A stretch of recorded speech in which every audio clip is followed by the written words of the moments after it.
This video is brought to you by Straight Goods News, Canada's alternative online news source. Visit straightgoods.ca. Things that they could be rehabilitated for in their own community where they would be more accountable than they would be being removed. So there's a whole series of problems with the bill that can't get our support.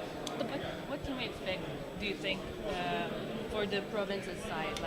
Well, I think the provinces are going to have to pay the cost. We've got some samples of that from the provinces like Quebec and Ontario complaining about the cost being put on them. The Prime Minister kind of shrugs his shoulders and says, well, that's the provincial constitutional responsibility. It's our job to make the laws. Well, that's not good enough in a federation like Canada where there should be cooperation and respect for one another's jurisdiction. So I think that's wrong.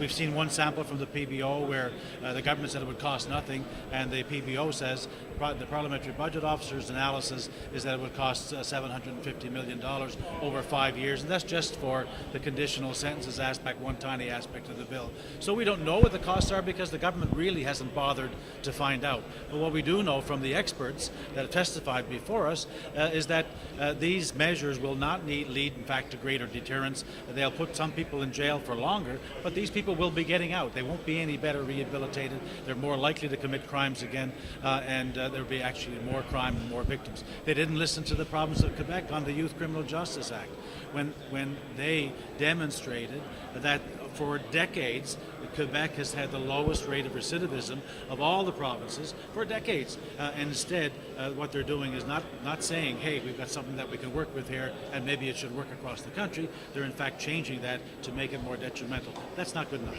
And on the cost, Senator Boisvenu just said that he thinks that it's going to cost, well, basically it's not going to be a big cost increase for the provinces. Do you think there is any chance? Is Mr. Nicholson saying that? Well, no, Mr. Boisvenu. Mr. Boisvenu doesn't know. You know why he doesn't know? Because the government never actually bothered to cost out that. Because when the Parliamentary Budget Officer went looking for answers, they were going on unplowed fields. Nobody had been there before. The department's concerned couldn't give any information. Statistics Canada hadn't even been asked. So they were trying to put together statistics based on the questions of the Parliamentary Budget Officer. So it was pretty obvious that the government didn't do its homework, and I'm surprised because when you make a submission to Cabinet about legislation, I think you're supposed to tell the Cabinet how much this is going to cost the country. I don't think they did that.